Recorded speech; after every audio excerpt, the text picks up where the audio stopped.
buenos días. Agradecer a Dios por un nuevo día que nos da, un nuevo año 2023. Agradecer a don Bienvenido Rodríguez y a su familia por la oportunidad que nos da de llegar a todos los radioyentes, tanto aquí en el país como en el resto del mundo. Vamos a iniciar hoy nuestro tip urológico de la semana y deseándole un feliz 2023. Preguntas que el paciente y los familiares deben hacer al urólogo al momento de diagnosticarle un cáncer de próstata o cualquier otro cáncer urológico. Primero, ¿cuál es el nombre del cáncer? El nombre, todos los cánceres tienen un nombre. ¿Cuál es el grado del cáncer o el estadio? Si es un cáncer pequeño, si ya pasó a otros órganos. ¿Cuáles son las opciones de tratamiento para ese cáncer? Y si ese tratamiento le va a permitir hacer su vida cotidiana o tiene que hacer algunos cambios. ¿Y cuáles son los efectos secundarios de ese tratamiento que eligió para tratar ese cáncer? Ante la duda, visite su uróloga o su urólogo. Entonces, continuando con nuestro lunes urológico, hay una reflexión importante, Roberto, de una psiquiatra española que estuvo ahora en la Feria Internacional del Libro, realizada la semana pasada en Guadalajara, la doctora Marian Rojas. Sí. Ella dice que la felicidad no depende de la realidad, sino de la interpretación que cada uno de nosotros hacemos de esa realidad. Una reflexión muy interesante. Y pues, como siempre, tratando de llevar los últimos estudios basados en evidencia. Esto es un estudio muy interesante, Roberto, que creo que te puede interesar ya que tú estés en el área de la psicología. Esto es un estudio transcultural sobre la empatía cognitiva y teoría de la mente, donde dice que las mujeres son mejores que los hombres para ponerse en el lugar de los demás. Dice que las mujeres en promedio son mejores que los hombres para ponerse en el lugar de los demás e imaginar lo que la otra persona está pensando o sintiendo. Sugiere este estudio de más de 300,000 personas en 57 países. Wow. Esto fue un equipo de la Universidad de Harvard, de la Universidad de Haifa, Washington y Cambridge. Y los resultados mostraron que de los 57 países, las mujeres en promedio obtuvieron puntajes significativamente más altos que los hombres en 36 países, o similares a los hombres en 21 países, en la prueba de ojos, como se llama este test. O sea, como pueden ver, las mujeres siempre, en la mayoría de las cosas, nos llevan a la delantera. Muy buenos días, doctora, los micrófonos son suyos. Muy buenos días, gracias por la invitación. De verdad que es un honor estar aquí sentada con tremendas figuras de la medicina y mi amigo Roberto de la psicología. Gracias por la invitación. Las personas que las ven, que no se dejen engañar por su juventud, por favor. Sí. Porque tiene amplios conocimientos. Doctor Mateo. Bueno, entonces, el tema que nos ocupa es un tema interesantísimo. Es con relación a los trastornos urológicos, o sea, de urología, relacionados a la neurocirugía. Y para eso tenemos hoy, pues, una excelente profesional, una maestra de la neurocirugía, como dije anteriormente. Aparte de neurocirujana, es especialista en cirugía de la base del cráneo y neuroendoscopía cerebral. Doctora, ¿y cuáles son esos problemas que nosotros tenemos que, pues, interconsultar, usar la multidisciplina cuando tenemos un paciente con problemas urológicos que muchas veces el mismo paciente, pues, puede pensar que es un problema del urólogo, no del neurocirujano? Sí, muy buena pregunta. Quiero iniciar diciendo que el cerebro es el que se encarga de dar todas las funciones a los demás órganos, tanto los órganos intrínsecos como extrínsecos, y la vejiga también es un órgano totalmente dependiente del cerebro, por lo que muchas personas piensan que los problemas urológicos, disfunción urinaria, incontinencia urinaria, que se les sale la pipí, etcétera, piensan que es solamente causado una lesión directamente a lo que tiene que ver con la vejiga, pero no es así. Ante cualquier lesión cerebral, el paciente puede presentar una isquemia y Posterior a esto, los pacientes refieren que se les sale la pipí y van a su urólogo y se centran solamente en la parte de urología, pero ante cualquier paciente con historia de lesiones cerebrales o cirugías de columna que presente alteración en lo que es la micción, debe acudir a su neurólogo o neurocirujano. O sea, que un paciente con un problema, por ejemplo, que se tenga escape de orina o que no pueda orinar, estamos hablando de ambos sexos, tanto hombres como mujeres, podría estar cruzando con un trastorno neurológico, no urológico. Así es, sobre todo en pacientes de edad avanzada, pacientes entre 60, 70, 80 años, suelen desarrollar un síndrome que se llama síndrome de Hawking-Adams, que es una hidrocefalia, que es que los ventrículos se agrandan por la atrofia del cerebro, y esto lesiona el centro del control de la micción, lo que hace que el paciente, aparte de que comienza a tener dificultad para caminar, presenta incontinencia urinaria. Y ahí es una de las principales causas en los pacientes adultos que presentan, que no tiene que ver nada con la vejiga de manera intrínseca, pero que tiene que ver de manera cerebral. Señaló algo muy importante, la parte de la movilidad, o sea que puede que haya un trastorno motriz, en este caso, muy directamente conectado con el cerebro, según lo que has planteado. Así es, muy ligado, y es una tríada clásica, es que es demencia, el paciente comienza a olvidar las cosas, incontinencia urinaria y trastorno de la marcha.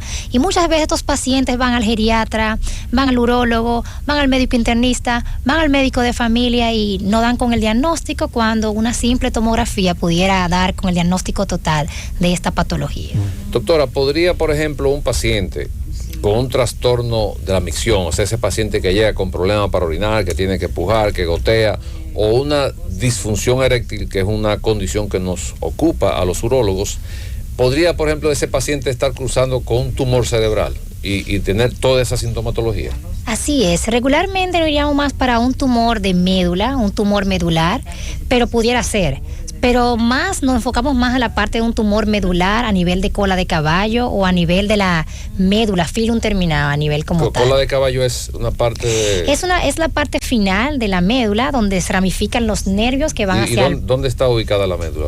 La médula está ubicada en la columna vertebral, la médula está por dentro, protegida por las vértebras, a lo que le llaman... a muchos pacientes el espinazo, ¿verdad? Para que puedan entenderlo mejor. Sí, porque esa es la idea, que para que... La médula está por dentro de la columna, que a lo que llaman espinazo. Entonces, muchas veces, a ese nivel, todos los nervios que van hacia miembros superiores, que van hacia los órganos, que van hacia los órganos internos, como el pene, la vagina, la vulva, el ano, todo esto está inervado o dirigido por los nervios. Entonces, cuando hay una lesión nerviosa a estos niveles, puede causar lo que ustedes mencionaron, la disfunción eréctil, incontinencia urinaria o continencia urinaria en algunos casos, y también la famosa dificultad para la marcha o para... O sea, que se podría decir que este paciente está cursando con un problema eléctrico, vamos a decirlo así, eléctrico de conducción, que no llega el mensaje igual, la sensibilidad, o no retorna de la manera adecuada. Adecuada, así es. Doctora, ahorita usted habló acerca de las edades donde se pueden presentar esas dificultades urológicas, pero que también a esa edad se le puede descubrir un tumor al paciente. ¿Por qué se duraría tanto tiempo como para detectar esa falla en el cerebro del paciente? Mira, no hay una edad específica para encontrar una lesión cerebral.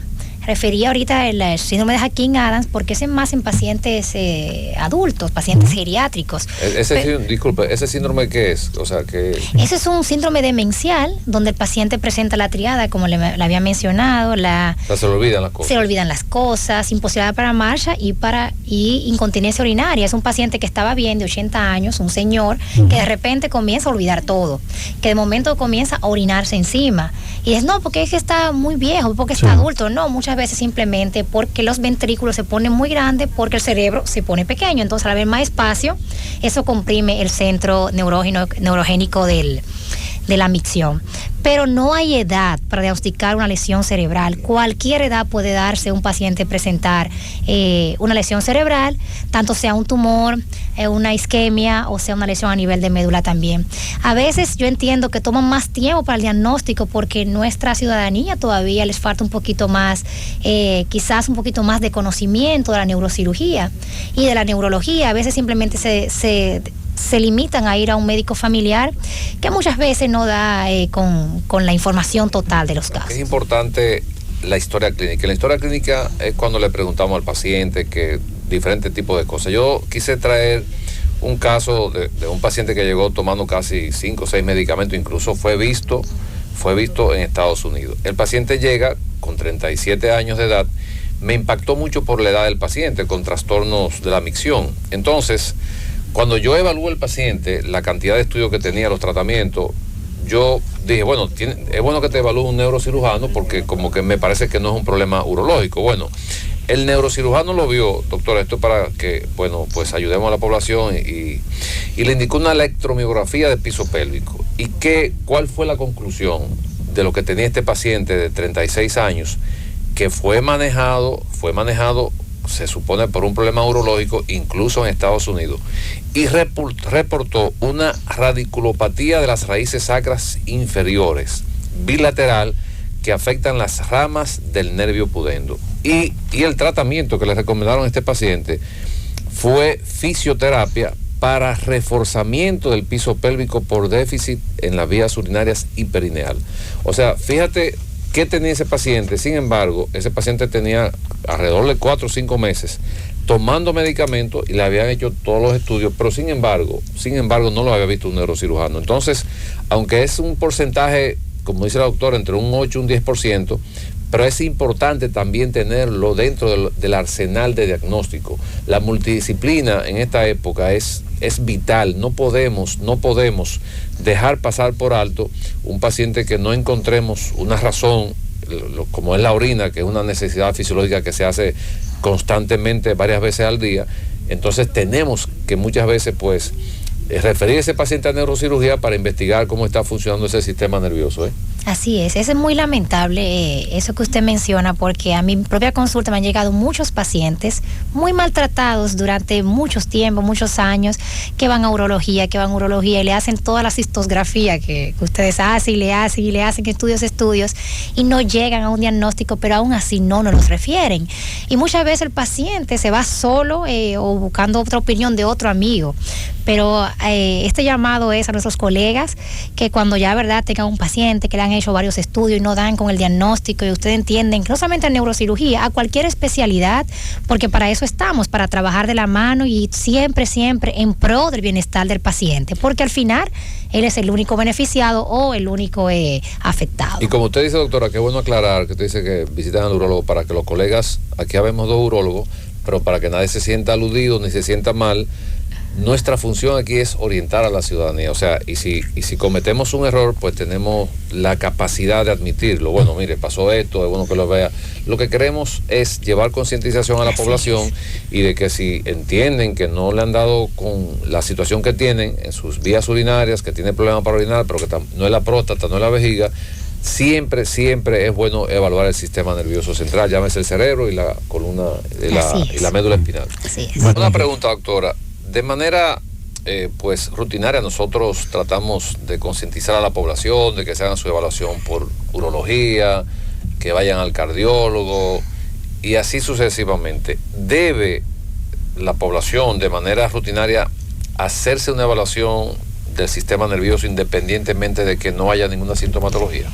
Así es. De hecho, es una pregunta muy interesante que me gustaría responder diciendo esto, que la salud neurológica es de la más costosa del mundo entero, ya que el cerebro es uno de los órganos más, ¿verdad?, más preciados, ya que maneja toda la economía del cuerpo. Es muy interesante, ya que en Japón es obligatorio hacerse una resonancia magnética cerebral cada cierto tiempo. Por eso es la población con mayor detención temprana de enfermedades del sistema nervioso central, porque a mayor evaluación o a mayor estudios de imágenes al cerebro, hay mayor, ¿verdad?, respuesta a la enfermedad. Por lo que sí yo recomiendo que cada cierto tiempo, si se una hizo este año, una en 5 años, si no hay ningún síntoma, una resonancia magnética cerebral pudiera evitar muchos dolores de cabeza a futuro. No, y me imagino que no es lo mismo que usted diagnostique un tumor, por ejemplo, por decir, de 1 centímetro, a que usted diagnostique un tumor de 5 centímetros cuando ya el paciente tenga sintomatología. Así es, por eso siempre ahora, gracias a Dios que tenemos muchos centros diagnósticos ahora y los seguros de salud también están cubriendo prácticamente en un 100% los estudios de imágenes. Así que instamos a la población en este nuevo año a que se haga una resonancia magnética. Si nunca se la ha hecho, lo instamos. No, los médicos tenemos miedo, yo me hice la mía y fue temblando, pero hay que hacerse una resonancia magnética del cerebro. El cerebro es el órgano vital para la vida y sin él las cosas se complican mucho. Es importante que usted sepa, y al igual que la población, si es una cistoscopía que le van a hacer, la cistoscopía se puede hacer en la oficina, en el consultorio, no es necesario, lógicamente, hay centros donde, llevan al paciente a sala de cirugía, pero no es necesario llevar un paciente a sala de cirugía para hacer una cistoscopia. La cistoscopia la hacemos en la oficina en 4 o 5 minutos. ¿Qué ventaja tiene hacer una cistoscopia en el consultorio? Bueno, cuando hacemos la cistoscopia en el consultorio, la ventaja que tenemos es que el paciente no corre ningún tipo de riesgo de una sedación. Pero lo más importante es que el paciente puede ver el estudio, puede preguntar, pero también el familiar puede estar presente y ver en la pantalla todo lo que nosotros estamos viendo. Entonces se le explica de manera más detallada, el paciente entiende, los familiares entienden, y si hay alguna condición, pues se diagnostica en ese mismo instante y ya el paciente se va con la información, no solamente con un reporte, sino que está viendo cómo está la condición de su uretra, de su próstata, de la vejiga, y con el diagnóstico no solamente escrito, sino que también el paciente vio el estudio. Agradecerle a todos nuestros radio oyentes, a la doctora Nuyeli por la asistencia a la invitación que le hicimos. Recordar que está en la Clínica Abreu, en Centro Médico UCE y en Secano. Nos vemos en el próximo programa. Llévate.